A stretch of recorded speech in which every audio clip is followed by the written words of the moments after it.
Kind of rough, actually.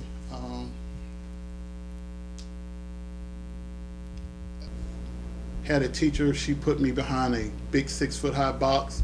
She just didn't have the patience to deal with me and my attention deficit disorder. And her way of dealing with me each day was just to isolate me from the rest of the class. And she put me behind this box for like 6 months or so. Back then, they didn't know much about Ritalin and how to treat kids, so they just doped you up. She was real abusive. She would hit me almost every day.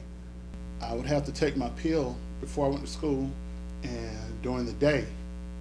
And she would embarrass me in front of the whole class. She's like, "Darryl, it's time to take your medicine so you'll act right." And the kids would laugh and pick on me, and sometimes it would make me cry.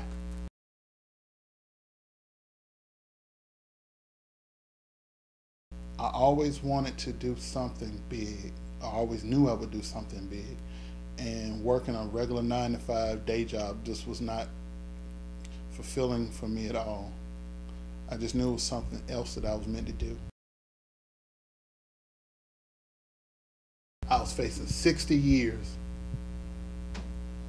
They charged me with 3 Class A felonies: aggravated assault, reckless conduct, and cruelty to children. One of my students, I was a special ed teacher, he said I hit him with a brick, and they believed it. And I was facing 60 years in prison for a crime I did not commit.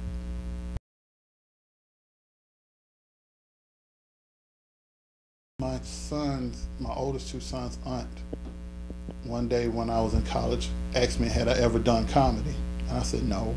She said, "Well, you should give it a try, you're funny."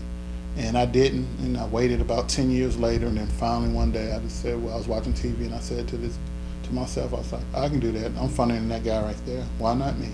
And I gave it a shot. DJ was having an open mic night, and I called him up and I explained to him that I'd never done comedy before and that I wanted to give it a try. And he invited me out. He said, well, I'm gonna give you 3 minutes. And I came to the place, and I got on stage, and the 3 minutes turned into 7. Next thing I know, he was inviting me back each week. And I went for it. And the rest is history.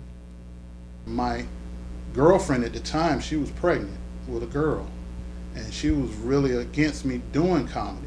She said if I went ahead with it, she was going to get an abortion and put me out.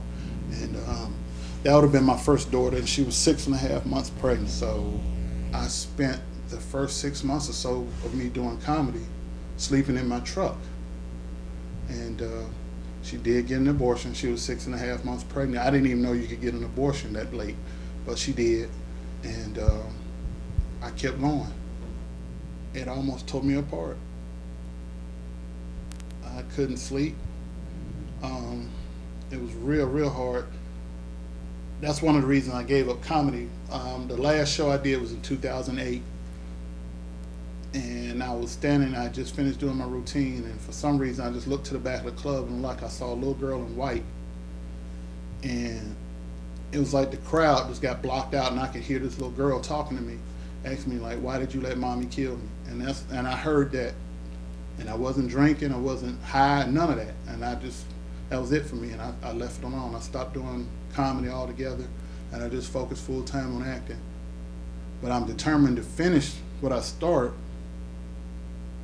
because I owe it to my daughter. She died because I had a dream.